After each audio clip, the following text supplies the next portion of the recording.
Habang hinahabol sila ng mga Quraysh, nagtago sila sa isang maliit at madilim na kuweba sa bundok tower. Sa labas, ang mga kalaban ay halos nasa bunganga na ng kuweba. Ramdam ni Abu Bakr radiyallahu anhu ang kaba, hindi para sa sarili, kundi para sa kaligtasan ng mahal niyang Propeta Muhammad. Pero bago tayo magsimula, siguraduhin mo na nakafollow ka sa akin. Paninta mapipiyakano Allahumma amin inshallah. Sige, tuloy natin. Kung may tumingin sa paanan nila, makikita nila tayo. Kulong ni Abu Bakr radiyallahu anhu sa takot.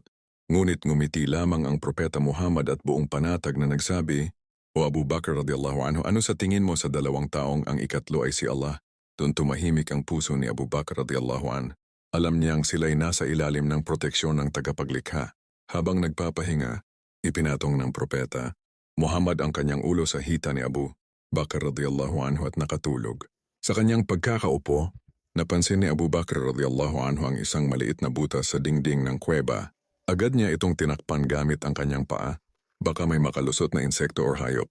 Ngunit sa hindi inaasahang pangyayari, may isang ahas sa loob ng butas at doon, tinuklaw nito ang kanyang paa. Matindi ang sakit, parang apoy na gumagapang sa kanyang laman. Ngunit tiniis niya, hindi siya gumalaw, hindi siya nag-ingay. Sapagkat ayaw niyang magambala ang pagkakatulog ng sugo ng Allah, si Muhammad. Ngunit dahil sa sobrang kirot tumulo ang kanyang luha, bumagsak ito sa pisngi ng Propeta Muhammad na agad. Namang nagising, "O Abu Bakr radiyallahu anhu, bakit ka umiiyak?"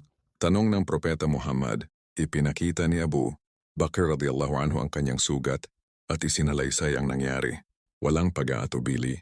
Dinuraan ng Propeta Muhammad ang sugat at humiling ng kagalingan mula sa Allah. Sa isang iglap, nawala ang sakit at ang pamamaga. Isa na namang himala mula sa awa ng Allah.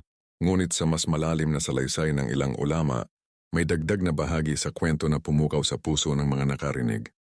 Mula sa butas, lumabas ang ahas at sa biyaya ni Allah, ito ay nagsalita. "O Abu Bakr radiyallahu anhu, patawarin mo ako," wika ng ahas. "Ako ay isinugo sa butas, na ito mula pa, noong panahon ng mga sinaunang propeta, inantabay ko ang aking sarili sa lugar na ito, upang sa oras na dumaan ang pinakamamahal ni Allah, makita ko man lang ang kanyang liwanag. Matagal ko nang inaasam ang kanyang pagdating. Ngunit ngayon, narito na siya. Nasa harap ko na ang liwanag na iyon. Ngunit nasa pagitan natin ang iyong paa. Sa sobrang pananabik nagtuklaw ako. Hindi dahil sa galit, kundi upang mabuksan ang daan at masilayan ko ang kanyang mukha." Napaluha si Abu Bakr radiyallahu anhu sa narinig.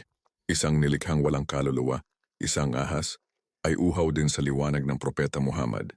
Sa kanyang puso na itanong niya, "Kung nagustuhan mo ito, baka pwede po ba mag-follow ka na? At mag-heart react at share mo na para lalayon akin kay pangped ko wasyat. Akabing Rasul aking pangalan, wasallam." Ya Allah.